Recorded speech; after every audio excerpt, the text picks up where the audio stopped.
Hello guys, তো আজকে দেখতে পাচ্ছ 10টা 31 বাজছে। তো আজকে আমরা এখানে বসে আছি কারণ এইটা হলো আমাদের 1 বছরের বা আরো কিছুদিন হবে বা কম হবে, তার বেশি জানি না, টাকা কিছু জড়ো করেছিলাম।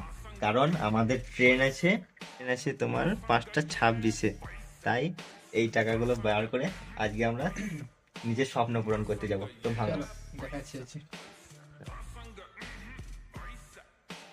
Masanga, yeah, पैसाचा डो ओव्हरलोड कॅश फ्लो ब्रो बोर गनी नसकिने भो पैसाको बोट पैसा जडेको कोट मेरो हाँसेर बिताइदे आज भोलिको न सोच गेटा पैसा तसँग पैसा मसँग yeah पैसा तसँग पैसा मसँग yeah तनी ठुलो छोड कुरो मनी कुरो